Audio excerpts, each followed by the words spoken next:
We tend to imagine classical Greece as a tranquil world, a society of serene philosophers and pristine white marble. But the actual intellectual landscape of the 5th century was a ruthless, hyper-competitive battleground of ideas.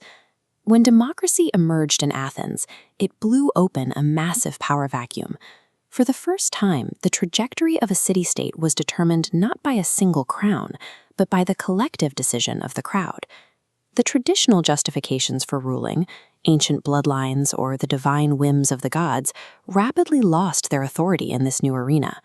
In a world where the old gods and kings were fading, a vital question remained: who gets to define what is true, and who holds the right to power?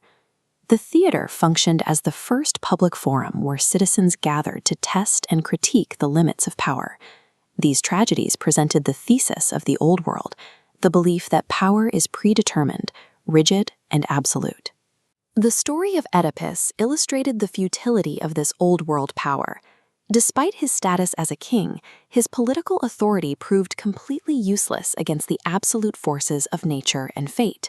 Meanwhile, plays like Medea demonstrated that even the most rigid social conventions, the patriarchal nomos of the time, were highly vulnerable to violent personal rebellion.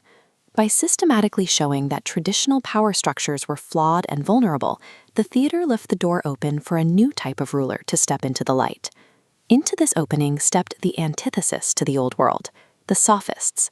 These Roman intellectuals realized that in a democracy, power is a commodity granted by the crowd. This illustrates the Sophist view of truth.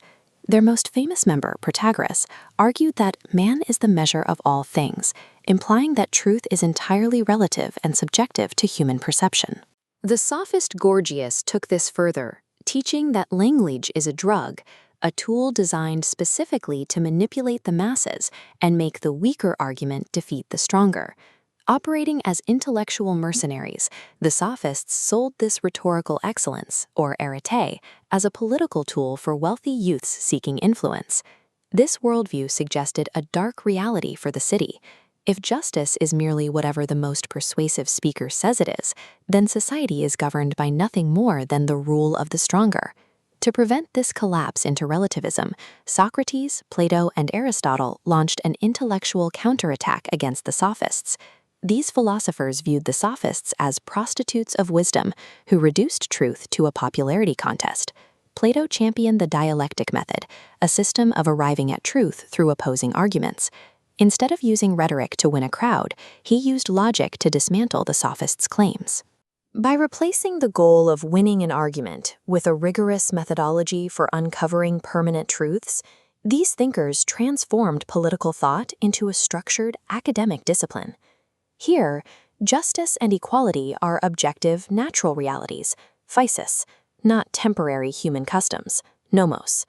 Aristotle used this to categorize regimes.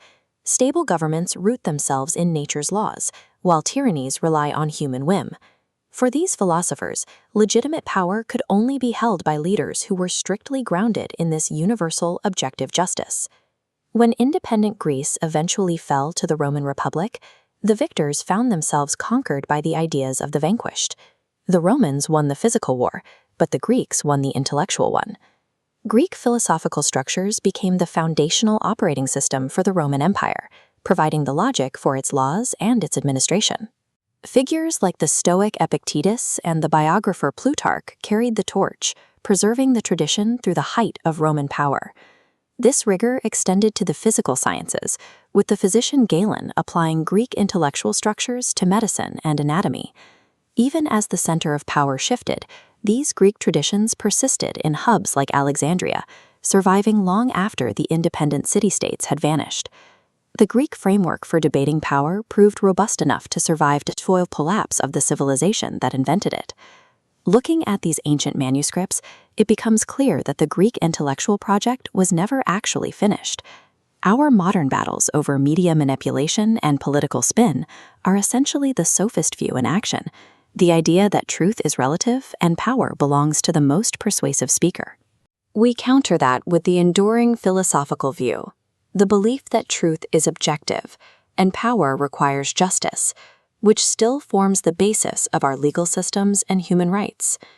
This eternal tension between persuasion and objective reality is the dialectic we use every day to navigate the future of democracy. The Greeks didn't leave us a static set of answers. They engineered the eternal battlefield for the human mind.